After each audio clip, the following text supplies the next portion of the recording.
মাত্র ২ মাস হলো দূর হয়েছে স্বাধীন দেশের অভ্যন্তরে পরাধীনভাবে থাকার যন্ত্রণা। ছিটমহল বিনিময়ের আগে যেখানে ন্যূনতম নাগরিক সেবাটুকুও পাওয়া যেত না, এখন সেখানে চলছে বিদ্যুতায়ন কর্মসূচি। কাজ চলছে বিতরণ লাইন নির্মাণের, ঘরে ঘরে লেগেছে বৈদ্যুতিক মিটার।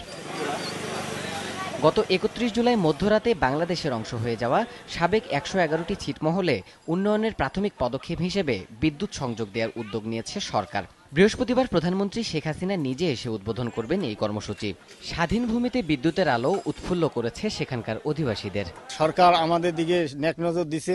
সরকার আমাদের এই যে রাস্তাঘাট, ইলেকট্রনিক সবকিছু দিতেছে। আমরা এখন রাতের বেলায় বিদ্যুতের যে কারেন্টের বাল্ব পাবো, এর আলোয় আমরা লেখাপড়া করতে পারবো। কারেন্টের আলোতে লেখাপড়া করতে পারবো, তাই আমরা ছিটমহলের ছাত্রছাত্রীরা অনেক খুশি।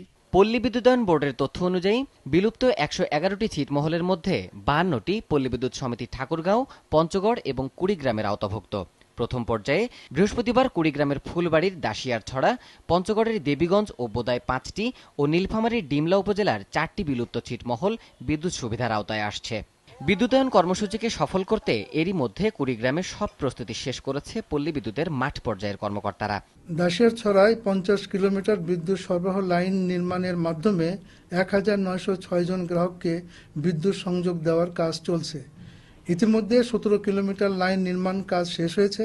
অন্যদিকে পল্লী বিদ্যুতায়ন বোর্ডের চেয়ারম্যান প্রতিশ্রুতি দিয়েছেন, বিলুপ্ত ছিটমহলগুলোর মধ্যে পল্লী বিদ্যুতের আওতাভুক্ত সব এলাকায় এবছরের শেষ নাগাদ বিদ্যুৎ সংযোগ দেয়া হবে।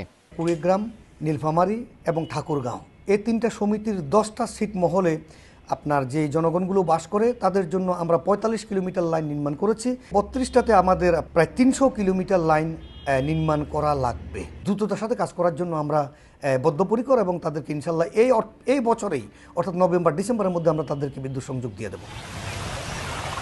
বিদ্যুৎ সংযোগ কার্যক্রম উদ্বোধনের মধ্য দিয়ে ৬৮ বছরের আঁধার ঘুচবে অবহেলিত জনপদের। সচ্ছলতা আর সুশিক্ষায় মুক্তি মিলবে দীর্ঘকালের নাগরিকতার গ্লানি থেকে। দেবাশিস রায়, সময় সংবাদ, ঢাকা।